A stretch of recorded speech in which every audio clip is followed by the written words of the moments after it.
Acompáñame a orar, amado hermano, antes de que pasemos a la palabra. Padre, gracias te damos esta hora, Señor, te agradecemos.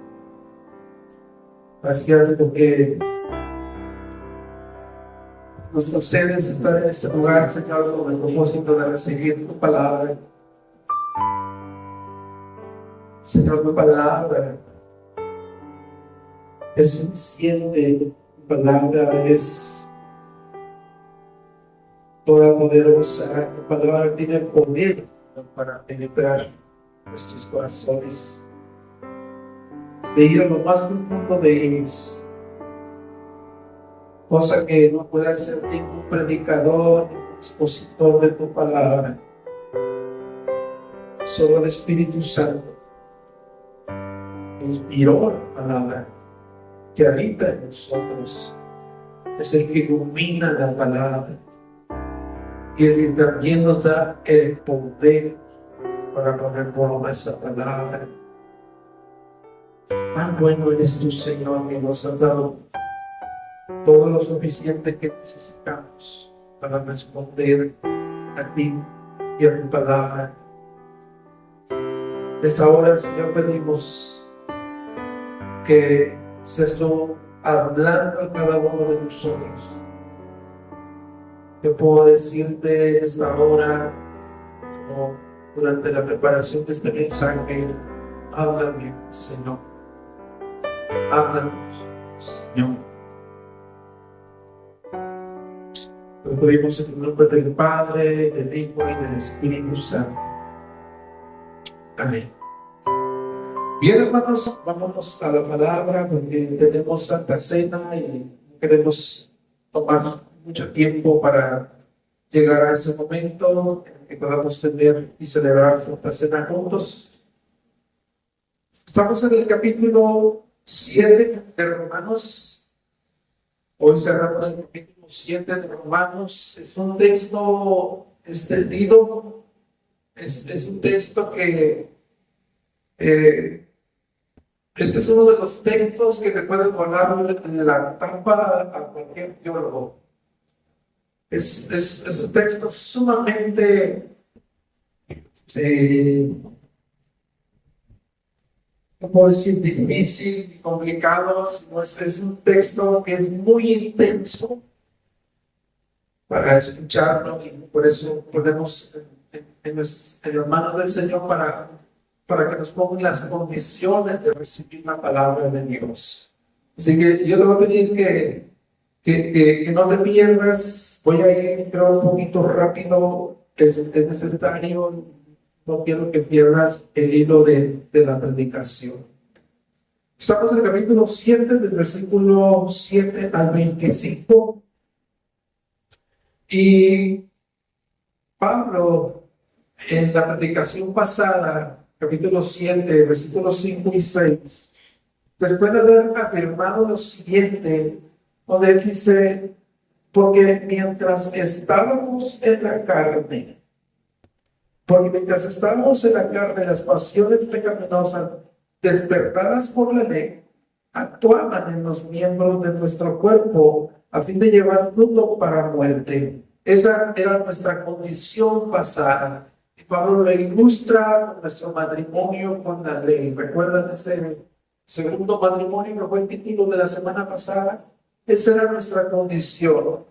Pero ahora, dice, hemos quedado libres de la ley, habiendo muerto lo que nos ataba, de modo que sirvamos en la novedad del Espíritu y no en el arcaísmo de la letra. Ese fue el sermón pasado. Sin embargo, Pablo, después de afirmar esto en estos dos versículos, donde él afirma que hemos quedado libres de la ley al cancelar nuestro matrimonio con la ley y al unirnos en matrimonio a nuestro amo, a nuestro nuevo amoroso amo que es Cristo, que es el único que puede salvarnos. Después de afirmar esto, Pablo entendía, como lo ha hecho a través de la carta, que se iban a seguir formulando preguntas sus destinatarios en la iglesia en Roma, sobre todo los judíos. Y una de ellas es cómo empieza este texto, el capítulo 7:7. ¿Qué diremos entonces? ¿Es pecado la ley? De ningún modo, dice Pablo, como lo ha contestado preguntas que se ha hecho al inicio del capítulo 6, a la mitad del capítulo 6 y ahora en este capítulo 7. Él sigue rechazando categóricamente los pensamientos erróneos que pudiesen estar formulándose en la mente de los creyentes, sobre todo los judíos, en la iglesia de Roma. Pablo ha venido hablando de la ley, cosas negativas acerca de la ley. La ley nos salva, la ley nos salva, la ley nos justifica. Que todos los que están bajo la ley están bajo el dominio y la condenación de la ley. Y quiero creer que todas estas afirmaciones, sin duda, despertaban en la comunidad judía, esa iglesia en Roma, a pensar que Pablo está de alguna manera menospreciando o restándole valor o desechando la ley. Sin embargo, Pablo va a dejar bien en claro, Pablo va a dejar bien claro que la ley al contrario, continúa siendo de gran valor para los creyentes, que la ley no es pecado. La ley no es pecado, que la ley no es la que nos incita a pecar. Y para eso, Pablo va a describir lo que era en su antigua vida de inconverso antes de Cristo. Él va a empezar a narrar a describir lo que su antigua vida era sin Cristo y cómo la ley lo llevó a Cristo. Hay suficientes argumentos o suficientes razones para decir que es Pablo que está dando su testimonio, porque él está usando el pronombre personal más de 40 veces en esta porción del capítulo 7. Y además los verbos que él usa, ¿verdad?, para ilustrar su antigua vida sin Cristo, todos esos verbos están en modo el pasado. Entonces Pablo está describiendo lo que era su vida de converso sin Cristo y cómo la ley lo llevó a Cristo. De hecho, el título de este mensaje es El cristiano y la lucha con el pecado que mora en él. El cristiano y la lucha con el pecado que mora en él. Como primer punto, hermanos, de este sermón, es el inconverso y la ley de Dios. Pablo, el inconverso y la ley de Dios. Podemos decirle que es el inconverso y la relación de la ley de Dios. Del 7 al 13. Dice, ¿qué diremos entonces? ¿Es pecado la ley? De ningún modo. Al contrario, yo no hubiera llegado a conocer el pecado si no hubiera sido por medio de la ley.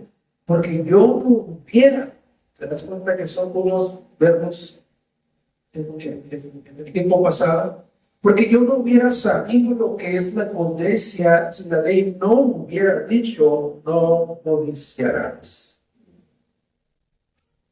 Pablo está diciendo que el conocimiento de la ley de Dios le ayudó para entender claramente la seriedad de su propio pecado.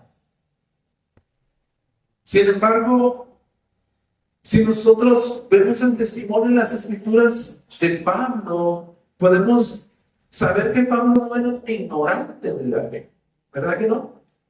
Pablo no era un ignorante de la ley, era un experto en el conocimiento de la ley, era un hombre muy letrado en la ley. Sin embargo, le está diciendo que el conocimiento de la ley me ayudó para entender claramente la seriedad de su pecado. Y eso me lleva a formularme una pregunta en mi mente de decir, ¿cómo se dio cuenta Pablo? ¿Cómo se dio cuenta Pablo de algo que no se había dado cuenta?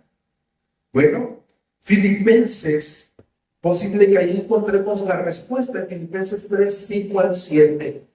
Dice, desde el 4, aunque yo mismo podría confiar también en la carne, si algún otro cree tener motivo para confiar en la carne, yo mucho más.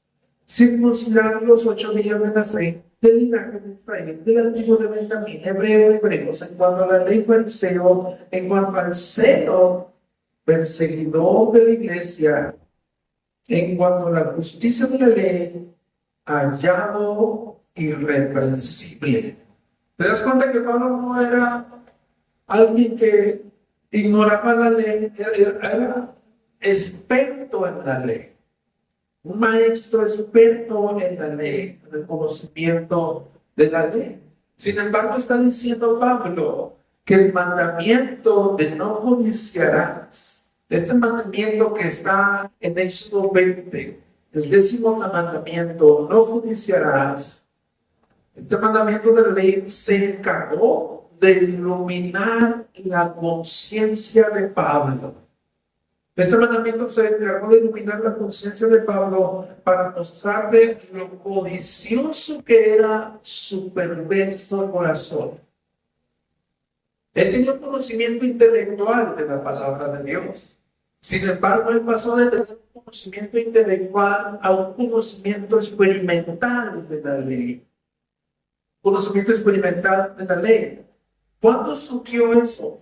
Bueno, muchos no saben decir exactamente cuándo ocurrió eso, pero la mayoría creen que apunta cuando Pablo, durante su trayecto a Damasco, tuvo un encuentro con Jesús.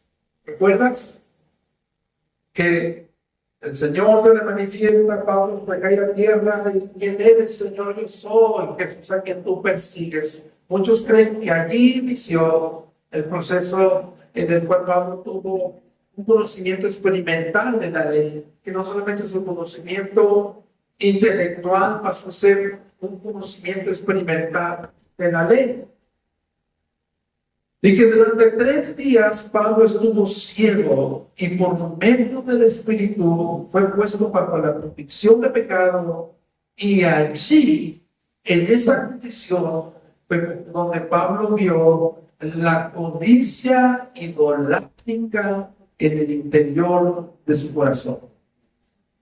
¿Te diste cuenta lo que dice Filipenses capítulo 3? Fariseo de fariseos,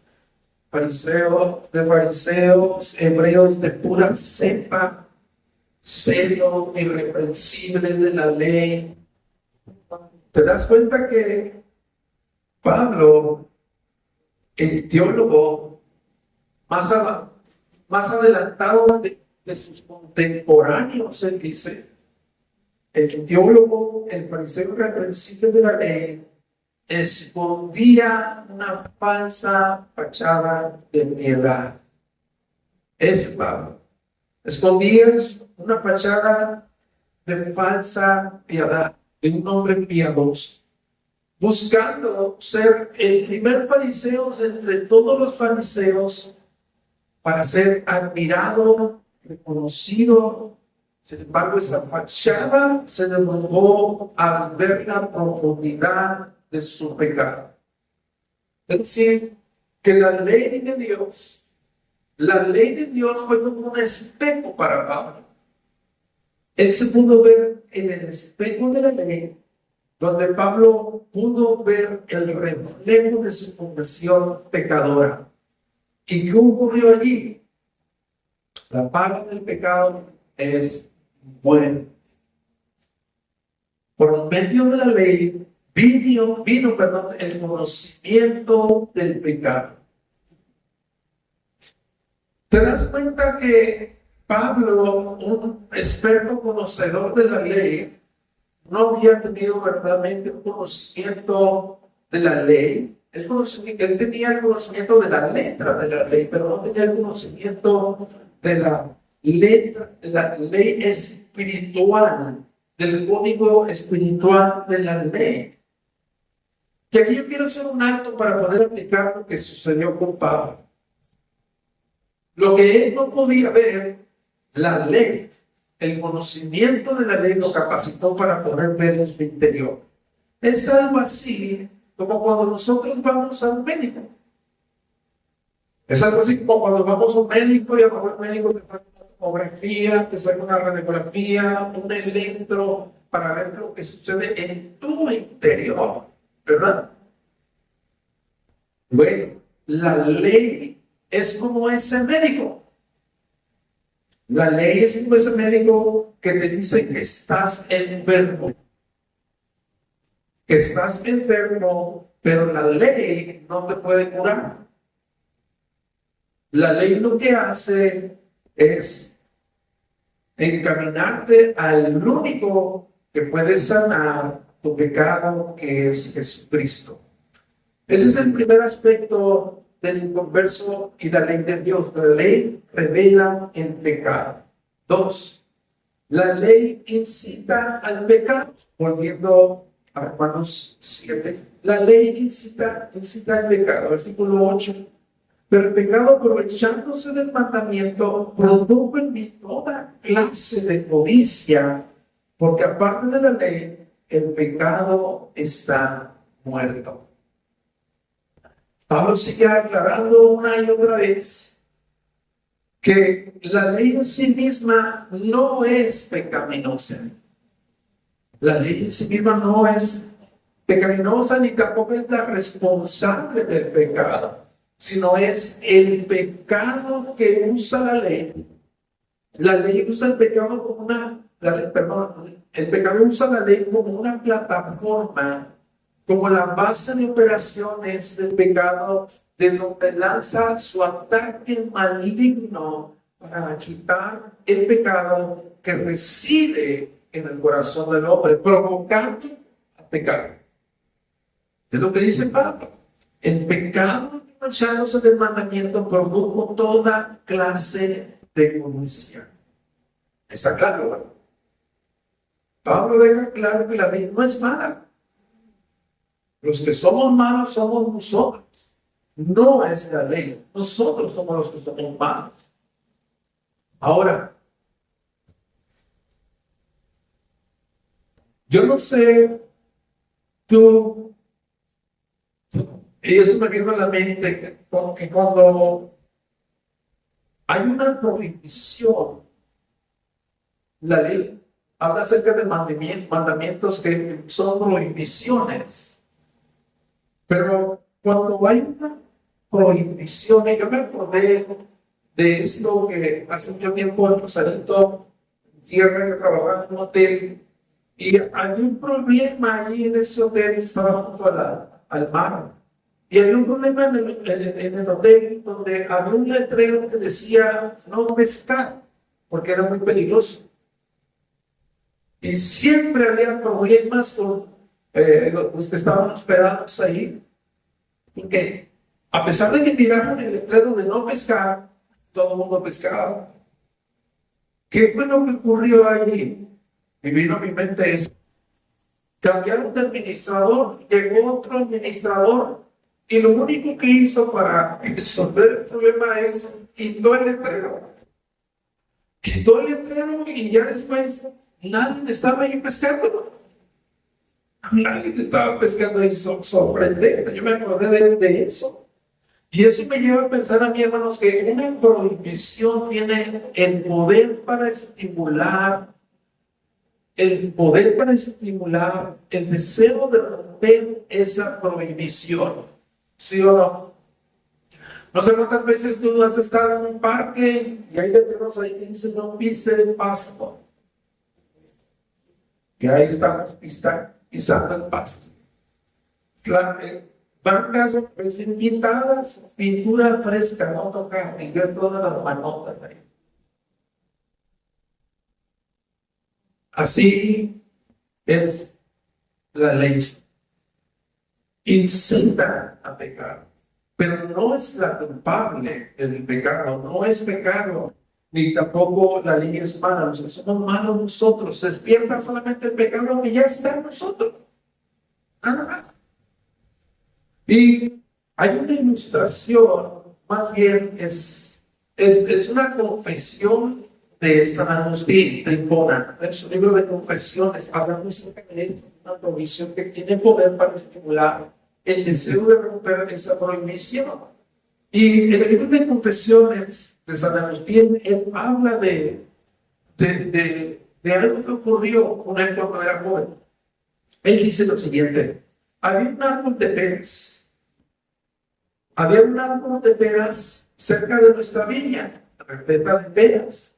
Una noche, unos cuantos de nosotros, muchachos, decidimos robarnos las peras. Arrancamos una gran cantidad de peras, no solo para comerlas, para llenarnos con ellas, sino para tirar el resto a los marranos. Si bien comimos suficientes para tener el placer del fruto prohibido, eran peras ricas, pero no eran las peras que mi alma miserable codiciaba, pues yo tenía más y mejores peras en mi casa. Las arranqué sencillamente para hacer un adorno. Las arranqué sencillamente para hacer un adorno, y eso lo disfruté hasta lo sumo, San Agustín. Y se pregunta, ¿qué fue lo que me encantó en ese robo? Fue el duplicado falso de la libertad al hacerme impunemente aquello que se me prohibía como una vaga similitud de mi impotencia. ¡Wow! El problema no está en la ley, sino en el ser pecaminoso del hombre que despierta su deseo para transgredir la ley. El ser humano caído, no regenerado, ve la ley de Dios como un asalto a su autonomía. Ve la ley como un asalto a su egolatría, porque Él quiere ser soberano. Él no quiere ser gobernado, Él quiere ser soberano, Él quiere ser su propio Dios. Y ve la ley como un asalto a su autonomía. Es lo que hace el pecado. Tercera cosa, la ley no da vida, condena a muerte. Volviendo a Romanos capítulo 7, del 9 al 11, dice, en otro tiempo,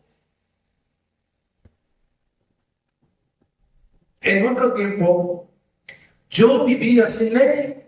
Al venir el mandamiento, el pecado revivió y yo morí. Y este mandamiento que era para vida, a mí me resultó para muerte, porque el pecado, aprovechándose del mandamiento, me engañó y por medio de él me mató. Pablo, ese fariseo celoso, dice que en su vida antigua, él vivía sin ley, a pesar de tener el conocimiento de la ley. Él vivía sin ley, porque Pablo, era fariseo orgulloso, confiado en su propia justicia, como un judío irreprensible en la ley. Él creía que de esa manera él agradaba a Dios, pero al ver su incapacidad de cumplir la ley, recibió la paga de la ley. La paga del pecado es muerte, porque todos los que están bajo la ley están bajo maldición. Pablo allí entendió, en su vida pasada como fariseo, comprendió que todo su esfuerzo, toda su dedicación Y justicia personal no sirve de nada. No le sirvió de nada. Lo único que le sirvió fue para ver su ruina y ver que era un muerto espiritual. Es decir, que la ley se convirtió en el juez de Pablo. La ley no solamente fue su juez, sino también fue su verdugo, que lo condenó, lo sentenció a muerte. Ahora estamos enfocándonos mucho en la vida antigua de Pablo. Pero es posible que nosotros, como alguien bien dijo, que todos nosotros llevamos un fariseo en nosotros, que todos nosotros somos un fariseo en recuperación. Nosotros llevamos un fariseo religioso que se resiste cuando se resiste a un cambio interior, pensando que la religión no puede cambiar. Es posible. Estamos muy parecidos, a pesar de ya convertidos con Pablo. Y Pablo no es el único ejemplo que habla la Biblia acerca de cuál era su condición, a pesar de ser un conocedor de la ley. ¿Recuerdan el joven rico? ¿Se acuerdan del joven rico que todo, el joven rico que dice que todo acerca de la ley ya lo había guardado desde su juventud? ¿Recuerdas? Este joven que tuvo un diálogo con Jesús, y en ese diálogo Jesucristo reveló la codicia idolátrica de su corazón y pudo sacar a la superficie que las posesiones y el dinero de ese jovencito era su Dios. A pesar que dice que todo lo que la ley dice lo había puesto desde su juventud. Cuando Jesús le dijo, ven, darle todas tus posesiones, vende todo lo que tiene y dale ese dinero a los necesitados, se ve muy triste. Entonces, la ley, amados, funciona como un código penal. Nosotros, en la sociedad que vivimos, tenemos diferentes códigos penales. Para el matrimonio, para los jóvenes, para los que son menores de edad. La ley funciona como un código penal que nos guarda de violar la ley. Si tú transgredes la ley, recibirás el castigo y pagarás por el delito cometido. Fue lo que pasó con Pablo. La ley no le dio vida, la ley lo mató por ser un transgresor de la ley.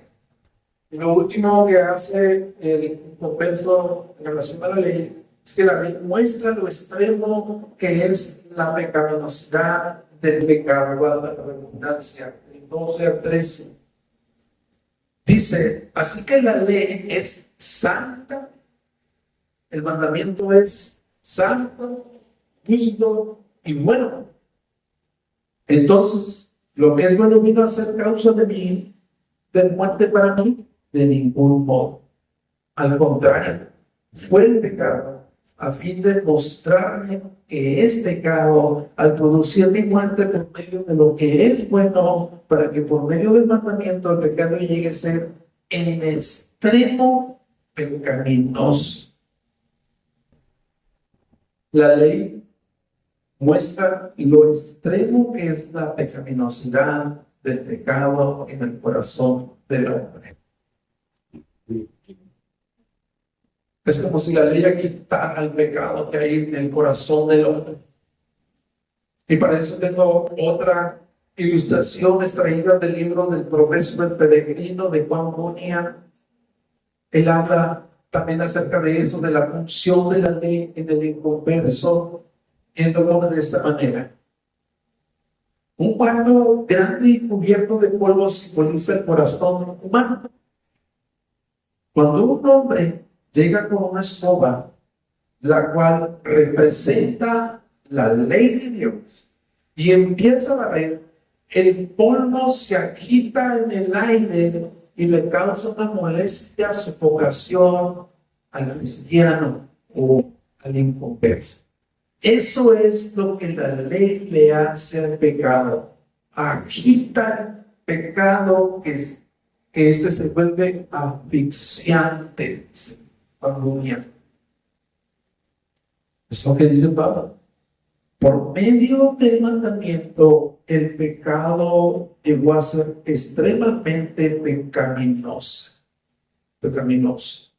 Si te das cuenta entonces, amados hermanos, uno de los propósitos esenciales de la ley es que la ley de Dios, esta revelación de Dios, de alguna manera formó parte de la revelación providencial de traer a luz el pecado. Ese era el propósito, traer a luz el pecado y mostrar lo extremadamente maléfico que es el pecado en nosotros.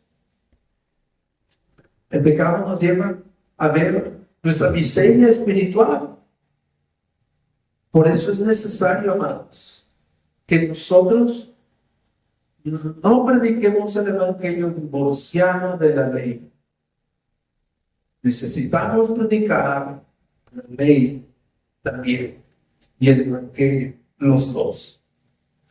De tal manera que la ley llegue a ese converso a verse inmerso en su corrupción de pecado con la necesidad de ir a un gran Salvador que es Jesucristo. Pablo, a partir del versículo 14 hasta el 25, pasa de su vida antigua sin Cristo a su vida presente como convertido y nos comparte su experiencia, que prácticamente es la experiencia de los creyentes, porque Pablo no solamente va a hablar de su propia experiencia, él no está hablando solamente de él, está hablando también de nosotros y comparte su experiencia, que él desea obedecer la ley de Dios. Sin embargo, hay una constante lucha con el pecado. Ahora, aquí me quiero entender un poquito porque este texto de alguna manera ha dado mucho de qué hablar acerca de a quién se está refiriendo Pablo. Pablo definitivamente, los expertos están diciendo que Pablo definitivamente no está hablando acerca de un incrédulo.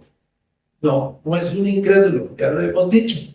Pablo está usando el pronombre personal, yo, en primera persona, más de 40 veces en el capítulo 7. Tampoco está describiendo a un cristiano carnal. No, tampoco está describiendo a un cristiano carnal que está viviendo muy por debajo de un nivel espiritual, por las diferentes menciones que hace de los versículos 14 al 25. Pablo está describiendo aquí a los cristianos espirituales y maduros que con sinceridad quieren agradar a Dios en toda su manera de vivir. Y esto me lleva al segundo punto, que es el cristiano y la lucha con el pecado que habita en él. Del 14 al 25, lo voy a leer. Dice: porque sabemos que la ley es espiritual, pero yo soy carnal, vendido a la esclavitud del pecado. Vendido a la esclavitud del pecado. Porque lo que hago no lo entiendo, porque no practico lo que quiero hacer, sino lo que aborrezco, eso hago. Sino lo que no quiero hacer, eso hago. Estoy de acuerdo con la ley, conociendo que la ley es buena. Así que ya no soy yo el que lo hace, sino el pecado que habita en mí. Porque yo sé que en mí, es decir, en mi carne, no habita nada bueno. Porque el querer está presente en mí, pero el hacer el bien no. Pues no hago el bien que deseo, sino el mal que no quiero, eso practico. Y si lo que no quiero hacer, eso hago, ya no soy yo el que lo hace, sino el pecado que habita en mí. Así que, queriendo yo hacer el bien, hago la ley, hago el bien, perdón, así que queriendo yo hacer el bien, hago la ley de que el mal está presente en mí, porque en el hombre interior me deleito en la ley de Dios, pero veo otra ley en los miembros de mi cuerpo que hace guerra contra la ley de mi mente y me hace prisionero de la ley del pecado que está en mis miembros. Miserable de mí, ¿quién me librará de este cuerpo de muerte? Gracias a Dios por Jesucristo nuestro Señor. Así que yo mismo, por un lado, con la mente sirvo la ley de Dios, pero por el otro, con la carne, a la ley del pecado. Esto parece un trabalenguas, ¿verdad? Esto está diseñado como para confundir a alguien. Me confundió mucho tiempo, hermanos. Estuve escudriñando este texto como no tienes idea. Pablo entonces está hablando del cristiano, de su experiencia, pero es la experiencia del cristiano y la lucha que tiene con el pecado que también tiene. Él comienza diciendo que la ley es espiritual. La ley es espiritual. Requiere una justicia divina sin mancha alguna y una pureza de la cual no puede haber ningún reproche, de la que él no tiene la capacidad de obedecer, porque yo soy carnal. Yo soy carnal. Y esta palabra es sarquinos, que simplemente es un humano mortal. Soy un humano mortal lleno de flaquezas y debilidades. Ahora es importante señalar que Pablo no está diciendo que él está todavía en la carne. Él no está diciendo eso. Porque el versículo 5 del capítulo 7 dice, porque mientras estábamos en la carne, y el versículo 6, pero ahora hemos quedado libres de la ley, ya. Ahora no está diciendo que continúe en la carne. Él está hablando que es un ser humano hecho de carne y de huesos, que es débil, que tiene flaquezas, y que esa carne sigue siendo parte de él. Para empezar, los cristianos no están en la carne. No estamos ligados más, esclavizados a su pecaminosidad, a la esclavitud de la carne. Porque Pablo ya lo ha dicho en el capítulo 6, que debido a nuestra unión con Cristo, Él nos libertó. Debido a su muerte y su resurrección, nosotros también morimos a la tiranía del pecado para vivir en vida nueva. Pablo no está diciendo que somos cristianos esclavizados a la pecaminosidad, sino que Pablo está diciendo que es un humano mortal, lleno de debilidades. Él está diciendo, en mi cuerpo humano poseo el residuo de nuestra naturaleza pecaminosa, no redimida aún, y esa está en franca guerra contra la parte redimida de su ser. Y él se considera que es algo que está vendido al pecado. De nuevo, no está esclavizado al pecado. La frase ahí quiere decir que Pablo simplemente sigue expuesto a la influencia del pecado. Hazte cuenta que Pablo está describiendo en este texto del 14 al 25 a dos protagonistas de una película. Dos protagonistas principales, mi yo y mi otro yo. Ese es lo que él está diciendo. Dos protagonistas, mi yo interior y mi otro yo. Y él está diciendo, porque lo que hago no lo entiendo, porque no practico lo que yo quiero hacer, sino lo que aborrezco, eso hago. Pablo es un Pablo al desnudo, es un Pablo abriendo su corazón y diciendo, él está diciendo que su propia conducta lo deja perplejo.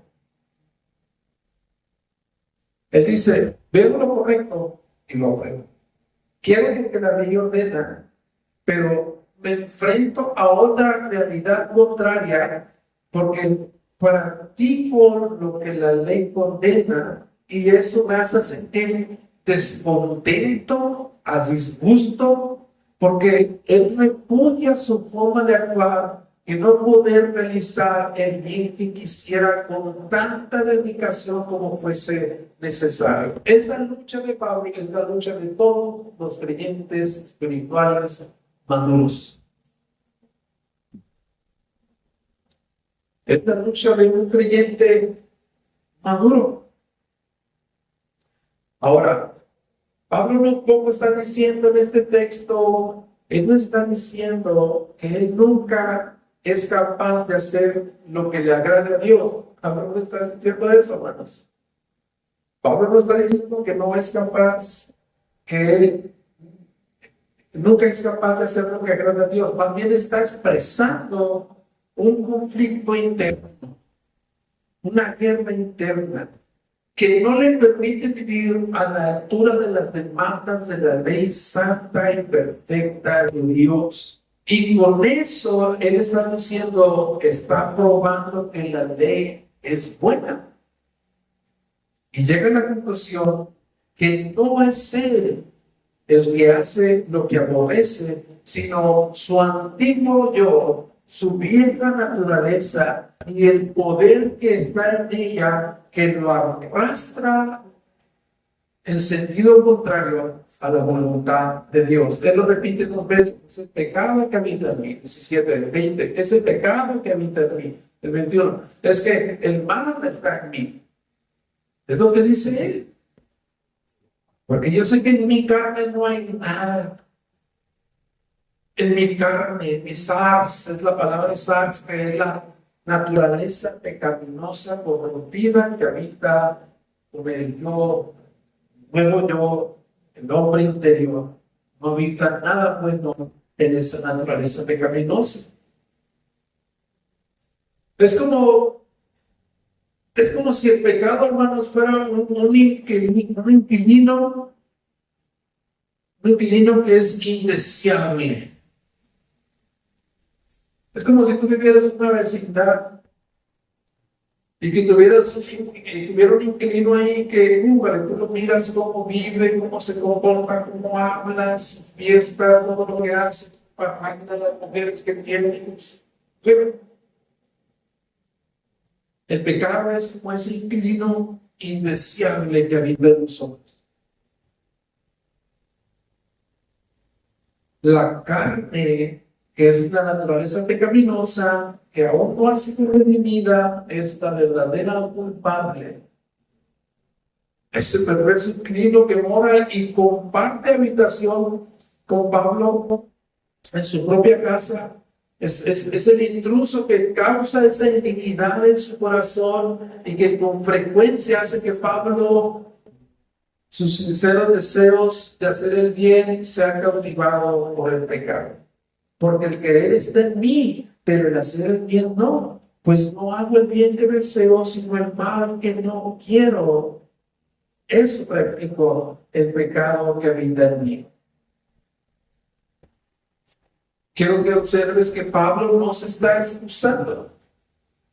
Pablo no se está excusando ni justificando por su pecado, sino que reconoce la fuerza del pecado residente en él, el que hace la guerra para seducirlo e impulsarlo a pecar.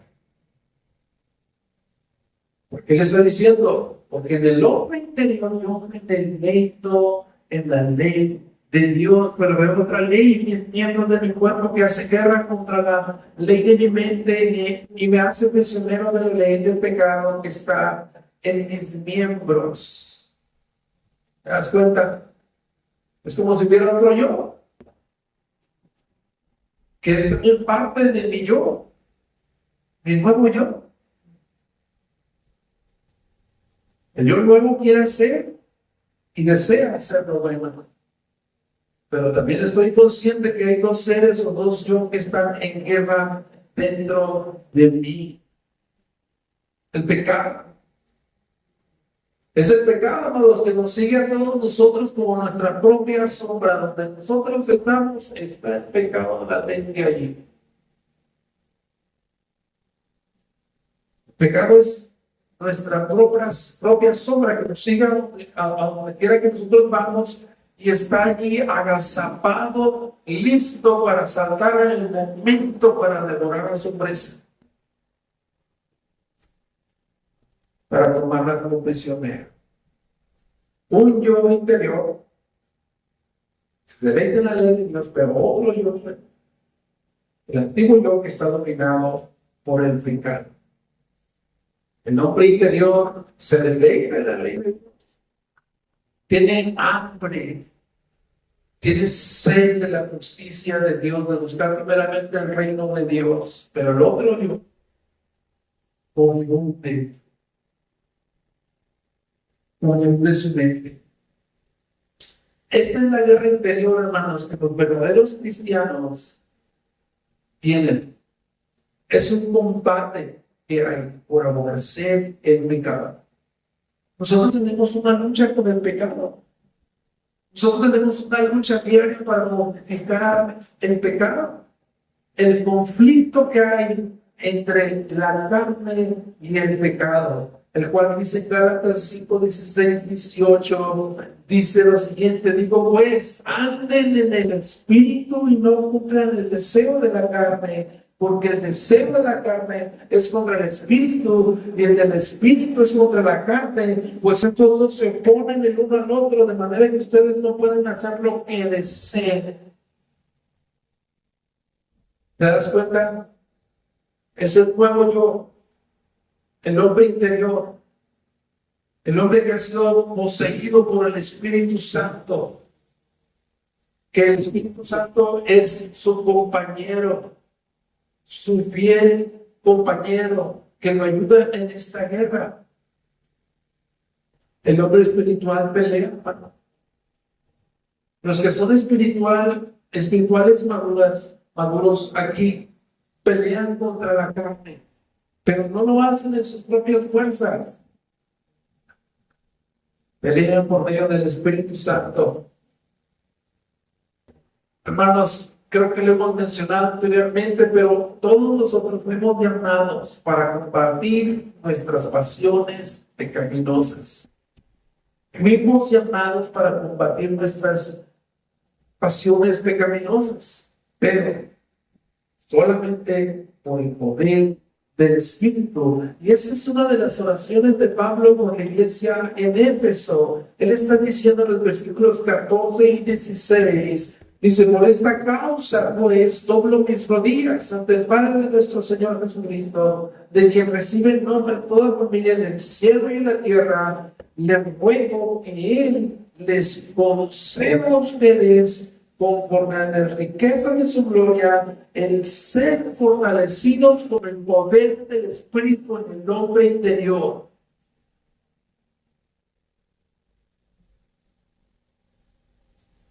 ¿Sabes? Que la única manera de luchar y mortificar el pecado es mediante el poder del Espíritu de Dios, y eso Pablo se va a enfocar en todo el capítulo 8, que no quiero empezar a hablar de eso, porque viene el capítulo 8 la siguiente semana.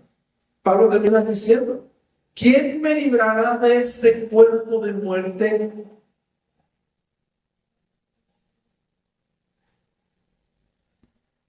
Solamente un hombre espiritual, un hombre maduro, es capaz de lanzar tal confesión, hermano. Un hombre que tiene una lucha con el pecado, un hombre que quiere aborrecer el pecado, un hombre que quiere agradar a Dios, solamente es un hombre espiritual maduro el que puede hacer esta confesión. ¿Qué me librará de este cuerpo de muerte?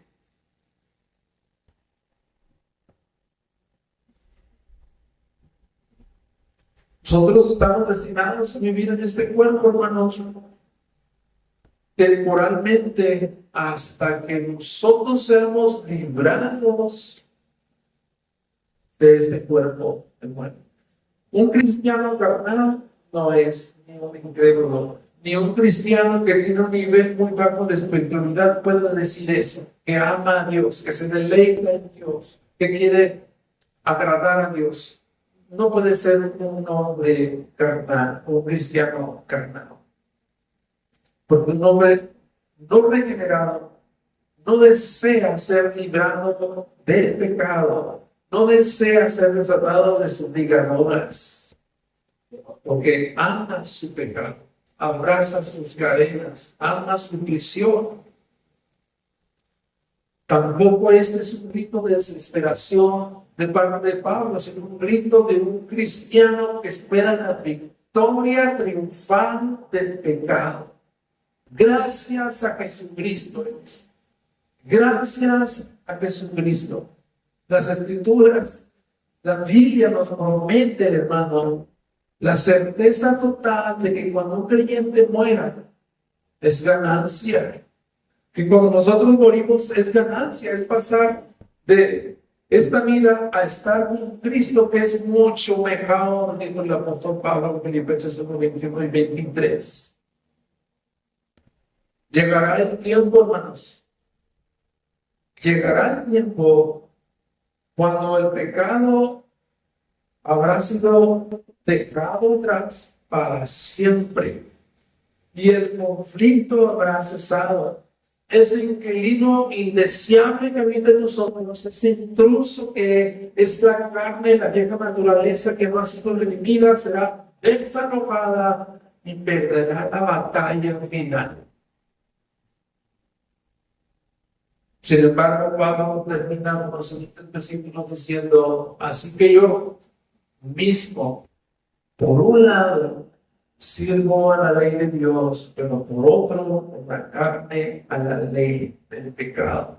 Esa es una realidad en la vida de un creyente maduro, que cada vez que crezca a la semejanza de Jesucristo, a la Cristo semejanza, que cada vez tenga una cercanía más íntima con Dios, que cada vez tenga una comunión con Dios más estrecha, va a poder ver la realidad de su pecado. Entre más santo y más consagrado y más dedicado a Dios, va a poder abrir sus ojos para ver el pecado que es grave dentro de su corazón. Pablo dice: por un lado sirvo a Dios, por otro lado tengo una batalla contra el pecado. Y esa es una realidad de los que ya conocemos algunos conceptos de teología que hablan acerca del ya y el todavía no. ¿Recuerdan? Ya justificados, ya reconciliados, ya habitados por el Espíritu, pero todavía no hemos sido glorificados y resucitados y seguimos siendo vulnerables a la seducción del pecado. Lutero en su teología lo dijo así en esta frase en latín: simul justos et peccator, justo y pecador al mismo tiempo. Como es, vamos a celebrar la Santa Cena y quiero invitarles a que vayan pasando a tomar los elementos. Hermano, por favor, pasa a tomar los elementos para celebrar la Santa Cena. Y mientras van pasando, si este pasaje que acabamos de publicar tuvo un efecto negativo, si este pasaje de alguna manera te puso bajo acusación o bajo condenación, porque traes a tu memoria, traes a tu mente en los momentos en que has fracasado por agradar a Dios, que te sientes frustrado y a disgusto porque ves que una y otra vez cedes. Este pasaje no te condena. Este pasaje nos da esperanza, hermanos. Nos da la esperanza gloriosa de que nosotros no hemos sido dejados solos en esta batalla contra el pecado. Dios nos ha dado su Santo Espíritu. Dios ha hecho de nuestro cuerpo, de nuestro hombre interior, su morada. Y es por medio del Espíritu Santo que habita en ti, si tú eres un verdadero creyente, que tienes la capacidad y la habilidad de poder derrotar al pecado.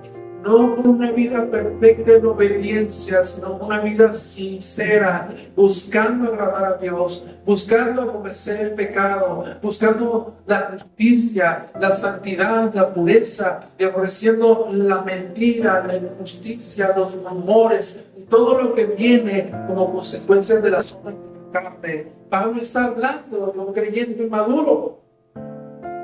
Él no está hablando de un creyente perfecto. Así que, si el pasaje te puso bajo esa condición, no es el propósito de este pasaje. El propósito de este pasaje es de que tú contemples, amado hermano, que la victoria viene en un futuro y que vas a ser librado, vas a ser resucitado, glorificado en un cuerpo en el que no más habrá más residuo de la naturaleza pecaminosa, será dejada atrás. Y ahora, sin ningún estorbo, sin ninguna dificultad, serviremos a Dios, amaremos a Dios y estaremos en su presencia sin el pecado. Eso es glorioso. El que tiene esta promesa, dice Juan, se purifica o se limpia a sí mismo. Tú tienes algo en esta tarde, hermano, que tú quieras decirle al Señor. Es el momento.